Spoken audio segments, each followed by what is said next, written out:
ያለመኖ ልማት የስጋና የወተት ምርት አይታሰብም።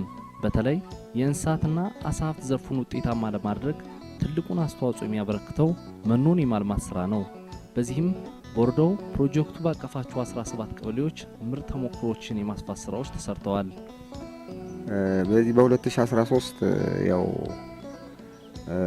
እንስሳትና አሳ ሀብት ልማት ፕሮጀክት መጥቶ ስልጠና አጫጭር ስልጠና ሰጠን። ወዲህ እኔ ይሄ መሬት ጫት ነበረ። ጫቱን አስነቅዬ በነቀይ 3000 ብር ከፍዬ አስነቅዬ ሰኔ 30 አካባቢ ነው ቁርጥራጭ እኔም አምና ትንሽ የተከልኳት ነበረች። እሷንም በተኛ ያው በተሰጠው ስልጠና መሰረት ይሄንን ተክዬ አሁን በጣም ጠቅሞኝ ነው የከረመ። በጣም ይሄ መኖ ምን ዝናብ ቢሆን ምን ቢሆን እዚህ ላይ እጭድ አድርገን ለከብቶቻችን ሰጠነ። ከብቶችም በጣም ተመችቷቸው በጣም ይሄ ነገር መስፋት ያለበትና እኔ አሁን ወደፊትም ቢሆን በጣም ብዙ ነገር ለመስራት በዚህ ጉዳይ ወተትም እንዴት እንደጨመረ በቃ ለከብቶች ጤንነት ምን አይነት ጠቃሚ እንደሆነ በጣም ተረድቻለሁና ይሄንን ለኔ ቀርቶ ለሚቀርቡኝና ለመቀርባቸው ሰዎች እየነገርኩ ወደፊት እንዲሰፋ እያደረኩ ለተወሰነ ሰው ቁርጥራጭ ሰጥቻለሁ እና ይሄ ጠቃሚ ነገር ነው። መኖ ማለት ይሄ ከዚህ ቀደም ድርቆሽ ገለባ ምናምን ደሞ ይሄ ተረፈ ምርት ምናምን ገበያ ውድ ነው። አሁን ይሄን ሁሉ አጥተን በዚህ ብቻ የወተት ምርት እንዴት እንደጨመረ በጣም ትልቅ ስራ ነው። ይሄንን ማልማት ጠቀሜታ አለው። ለቤተሰብም ጉልበትም ይቀንሳል። ብዙ ጊዜ ሳር ፍለጋ ድርቆሽ ፍለጋ ወጭም ይቀንሳል። ብዙ ነገር ነው የጠቀመኝ መኖ ማልማት። ያው የእንስሳትና አሳ ሀብት ልማት ፕሮጀክት በቀበሌያችን ከገባ 2-3 አመታትን አስቆጥሯል። በአሁኑ አመት በአባወራዎችን በተመለከተ 3 ሲአይጂ ቡድን ተመልምሎ 9 ሴት 21 ወንዶችን መልምለን ወደ ስራ የገባንበት ሁኔታ አለ ማለት ነው። ወደ መኖ ልማት ስራ በምንመጣበት ጊዜ በአሁኑ አመት እንግዲህ ከሲአይጂ አባላት ውስጥ ዝቅተኛው 0.2 ሄክታር ከፍተኛው ደግሞ አሁን እያየን እንዳለ ነው እስከ 3 ቃዳ ወይም 0.75 ሄክታር ድረስ የተለያዩ የመኖ ዝርያዎች እየለሙ ያሉበት ሁኔታ አለ ማለት ነው። ወደ ዝርያዎቹ በምንመጣበት ጊዜ እዚህ ጋር አሁን የቆምንበት ዝሆኔ ሳርና ሳስፓኒያ የለማበት ሁኔታ አለ።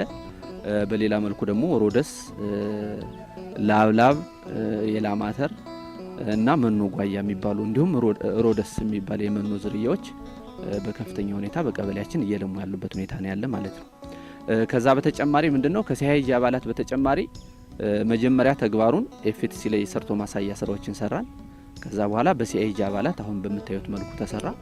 የሲአይጂ አባላትን እያዩ ወተት ሀብት ልማት ላይ እየተሰማሩ በቀበሌያችን ላይ ያሉ አርሶ አደሮችም ወደ 320 የሚሆኑ አርሶ አደሮች ወደ 128 ሄክታር የሚሆን የተለያየ የመኖ ዝርያዎችን እያለሙ ለከብቶቻቸው እያጨዱ እየመገቡ ያሉበት ሁኔታ አለ ማለት ነው። ስለዚህ በመኖ ልማት ዙሪያ ከፍተኛ ስራ እየተሰራ ያለበት ሁኔታ አለ። ከዚህ ቀጥሎ ምንድነው ከመመገብ በተጨማሪ ይሄ የምታዩት የዝሆኔ ሳር የዘር ምንጭም ሆኖ እያገለገለን ያለበት ሁኔታ ነው ያለ። ለምሳሌ አሁን እዚች ያለችበት ቦታ በባለፈው አመት ያኛውን ከአለማን በኋላ ከዛ እየገነጠልን ነው ይሄን እያሰፋን እየሄድን ያለንበት ሁኔታ ነው ያለ ማለት ነው። ከዛ ውጭ ዝሆኔ ሳሩን በምናይበት ጊዜ እነዚህ ዝርያዎች ከአንድ አሳ ምርምር ማዕከል ጋር በጋራ በመሆን ነው መጀመሪያ ላይ ዘር ብዜት ያካሄድነ። በ2 ሳምንት ውስጥ ከፍተኛ የሆነ ምርት የሚሰጡበት ሁኔታ ነው ያለ ማለት ነው። ሌላው ይሄ ፕሮጀክት ካመጣለን አንዱ ነገር ምንድነው አዳዲስ ቴክኖሎጂዎችም እንዲተዋወቁ ያደረገበት ሁኔታ አለ። ከመኖ ልማት አኳያ እንደዚህ ሰፊ መኖ በሚኖርበት ጊዜ አርሶ አደሩ ከዚህ በፊት ብክነት ይኖር ነበር፣ የመኖ ብክነት በተለይ ክረምት ላይ ማለት ነው። ስለዚህ ይህንን ለማስቀረት ምንድነው እያደረግን ያለነ ሲሌጅ ወይም ገፈራ የሚባል ይሄ አረንጓዴ ቅጠልነቱን ይዞ እስከ 6 ወር የሚቆይበትን መንገድ ስልጠናዎችን ሰጠን። ይህን ቴክኖሎጂ እያሰፋን አርሶ አደሩ በጋ ላይ ወይም ከፍተኛ የሆነ የመኖ እጥረት በሚኖርበት ጊዜ አረንጓዴ ቅጠላቅጠሎችን በገፈራ መንገድ አዘጋጅቶ እንዲጠቀም እያደረግንና የወተት ምርትና ምርታማነትን እየጨመርን ያለንበት ሁኔታ ነው ያለ ማለት ነው። ሌላው ከመኖ ልማት ጋር ተያይዞ ሁለተኛው ነገር ምንድነው አርሶ አደሩ ዘር እያባዛ ወደ ሽያጭና ገቢ ወደ ማግኘት ስራ እየሄደ ያለበት ሁኔታ አለ ማለት ነው በአሁኑ ሰዓት እና ከፍተኛ ስራ ተሰርቷል መኖ ልማት ላይ ማለት ነው። በእንስሳትና አሳ ሀብት ልማት ፕሮጀክት የዘርና የሙያ ስልጠና ድጋፍ ማለት ነው። እንደ ችግር ብዬ ማነሳው ከመኖ ልማት ጋር በተያያዘ እንግዲህ ይህ ፕሮጀክት ከገባ ወዲህ ጥሩ የሆነ የመኖ ልማት ስራ እየተሰሩ መምጣት በመቻላቸው የአርሶ አደሩ ፍላጎት በጣም ከፍተኛ የሆነበት ሁኔታ አለ። ስለዚህ የዘር ምንጫችን ቅድም እንደጠቀስኩላቸው አንደኛ የአርሶ አደር ማሳ ነው፣ ሁለተኛ የኤፍቲሲ ተቋም ነው። ያም ሶስተኛ ፕሮጀክቱ የሚያቀርብልን ቁርጥራጭ። ያም ሆኖ ግን የአርሶ አደሩን ፍላጎት የሚያሟላ ባለመሆኑ እሱ ላይ ስራ ቢሰራ የሚል ሀሳብ አለን።